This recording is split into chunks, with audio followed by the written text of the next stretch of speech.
Welcome to G Fun Facts Online. Imagine a world where our medicines are brewed like beer, our clothes are spun from sugar, and the pollution from a steel mill can be turned into fuel. This isn't science fiction. It's a reality being built right now, powered by the smallest and oldest life forms on our planet. Microbes, these microscopic powerhouses, bacteria, yeast, and algae, are being turned into tiny, living factories engineered to build the future. For thousands of years, we've used microbes without really understanding them to make bread, wine, and cheese. But today, we've moved from art to science. Thanks to our ability to read and write DNA, we are no longer just using the microbes nature gave us. We are becoming architects of their biology, instructing them to produce almost anything we can imagine. Today, we're diving deep into the world of these unseen architects. We'll meet the microbial workforce, explore the incredible tools used to program them, and reveal the revolutionary products they are creating that are changing medicine, food, energy, and the very materials we use every day. So, how do you choose the right bug for the job? Just like a factory has different machines, biotechnology uses a diverse roster of microorganisms. The most famous is the bacterium Escherichia coli, or E. coli. For decades, it's been the workhorse of molecular biology.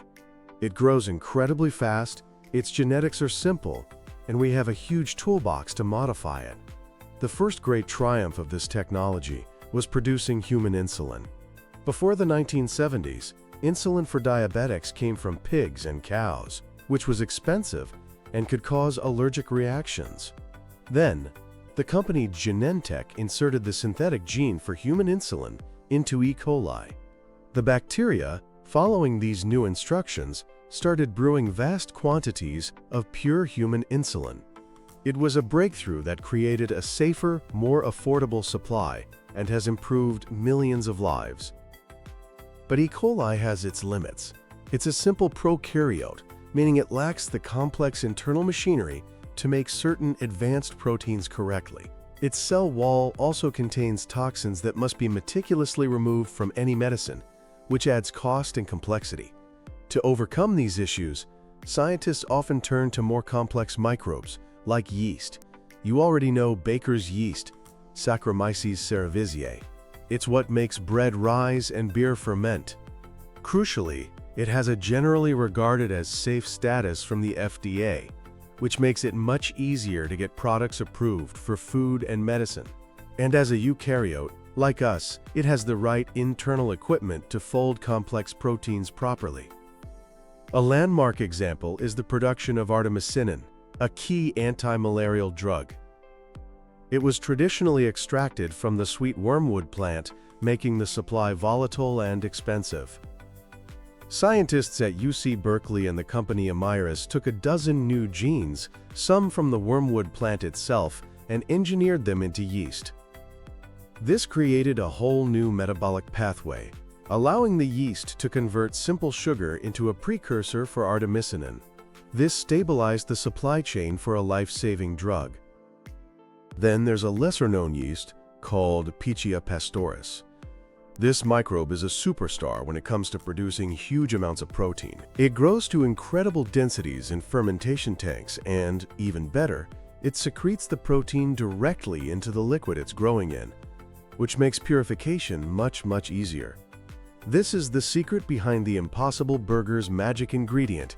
To make their plant-based burger bleed and taste meaty, they needed heme, a molecule found in meat. They found a plant-based version called leghemoglobin in the roots of soy plants, but instead of farming endless fields of soy to extract it, they took the gene for leghemoglobin and put it into Pichia pastoris. Now, they brew a steady, sustainable supply of the very molecule that gives their burger its signature meaty flavor and color. We also have industrial giants like the fungus Aspergillus niger. This fungus is a powerhouse at secreting enzymes and has been used for decades to make citric acid, the sour tang in soft drinks. Today, it's being engineered to be even more efficient at breaking down agricultural waste into valuable chemicals and food ingredients. Finally, there's a different kind of factory altogether: microalgae. Unlike bacteria and yeast that need to be fed sugar, algae are photosynthetic. They just need sunlight and carbon dioxide to grow. This means they can be a carbon-negative production platform. Companies are engineering algae to produce more oils, which can be converted into biodiesel and jet fuel. They can be grown on land we can't use for farming, and even use salt water, so they don't compete with agriculture for resources. Beyond fuel, algae are being designed to produce omega-3 fatty acids, food colorings, and even bioplastics. So we have our microbial workforce. But how exactly do scientists program them? The process is guided by an engineering framework called the Design, Build, Test, Learn cycle. It's a four-step iterative process. It all starts with the design phase. Using powerful computers, scientists design the genetic changes they want to make. They might map out an entire metabolic pathway from a plant that produces a valuable fragrance, and then design a custom DNA sequence to recreate that pathway inside a microbe. In the build phase, this design becomes reality. Companies can literally print these custom DNA sequences. Then, using the revolutionary gene editing tool CRISPR-Cas9, they insert this new DNA into the microbe's genome. CRISPR acts like a pair of molecular scissors, guided to a precise location in the DNA. It allows scientists to cut the genome and seamlessly insert new genes, delete unwanted ones, or just tweak the activity of existing genes with incredible accuracy. Next comes the test phase. The newly engineered microbes are grown in small lab-scale bioreactors. Scientists measure everything. Is the microbe healthy? Is it making the product we want? How much is it making? Are there any unwanted byproducts? This data is then used in the final phase, learn. By analyzing the results, scientists figure out what worked and what didn't. Maybe the yield was too low, or a toxic chemical was building up. This knowledge allows them to go back to the design phase and create a better version for the next cycle. This iterative loop of designing, building, testing, and learning is what allows scientists to gradually optimize a microbe, turning it from a wild organism into a highly efficient, specialized living factory. The applications of this technology are already transforming our world. In medicine, beyond insulin and artemisinin, microbes produce a huge library of biopharmaceuticals, including vaccines, growth hormones, and monoclonal antibodies used to treat cancer. The next frontier is using the microbes as the therapy itself. Startups are developing smart bacteria that can live in your gut and produce medicine on demand to treat diseases like inflammatory bowel disease. In the food system, this technology, often called precision fermentation, is creating a revolution. Companies like Perfect Day use fungi to produce whey and casein, the very proteins found in cow's milk. This allows them to make real dairy ice cream and cheese without a single cow, avoiding the massive environmental footprint of dairy farming. The impact even extends to the farm itself. Making synthetic nitrogen fertilizer is an energy-intensive process that releases a lot of greenhouse gases. The company Pivot Bio has engineered soil microbes that are extra good at fixing nitrogen.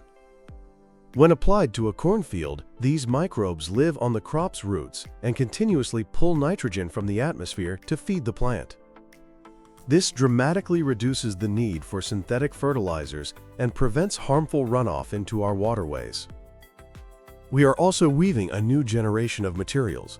Our world is drowning in petroleum-based plastics. But many bacteria naturally produce a biodegradable plastic called PHA. Scientists are engineering these bacteria to produce huge quantities of these bioplastics from agricultural waste, which can be used for everything from packaging to medical implants. And what about spider silk? It's one of the strongest materials known to science but you can't exactly farm spiders. So the company Bolt Threads took the genes that spiders use to make silk and put them into yeast. The yeast are fermented with sugar and water to brew liquid silk protein, which is then spun into a fiber for high-performance clothing. This technology is also greening our energy and chemical industries. LanzaTech has engineered microbes that do something amazing. They eat pollution. They capture carbon-rich waste gases from steel mills and ferment them into useful chemicals like acetone and isopropanol. They are literally turning industrial emissions into valuable products. Now, while the potential is immense, taking a living factory from the lab to a commercial-scale product is incredibly difficult. This journey is often called the Valley of Death for new biotech. A 10,000-liter fermentation tank is a world away from a 1-liter flask. It's hard to keep conditions like temperature and pH consistent. Distributing oxygen evenly is a huge challenge, and preventing contamination from other microbes that could ruin an entire batch is a constant battle. The economics are also tough. A bio-based process has to compete on price with petrochemical processes that have been optimized for a century. Then there's public perception. The term genetically modified can be concerning for some people. Companies face a major challenge in communicating this complex science in a way that builds trust and highlights the huge sustainability benefits. Despite these challenges, the field is advancing at a breathtaking pace, driven by other powerful technologies. Artificial intelligence and machine learning are now essential. A cell's metabolism is too complex for a human to fully grasp, but I can analyze massive datasets to predict which gene edits will be most effective, dramatically speeding up the optimization process. We're also moving towards using microbial teams. In nature, complex tasks are often handled by communities of microbes working together. Scientists are now designing synthetic microbial consortia, where one microbe might break down a tough raw material, and a second microbe converts the output into the final product.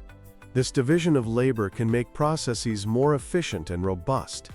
There's even a field called cell-free synthetic biology. This involves taking the protein-making machinery out of the cell and just using it in a test tube. You get the factory without having to worry about keeping a cell alive, which makes the process more stable and allows for rapid prototyping of new products. From the dawn of civilization, we've relied on nature. Today, we are learning to partner with it at its most fundamental level. By engineering microbes, we are turning the building blocks of life into the building blocks of our civilization.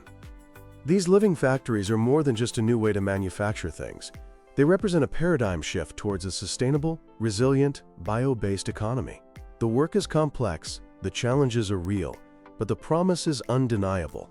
A future where the smallest creatures on Earth help us solve our planet's biggest problems. Thanks for tuning in to Fun Facts Online.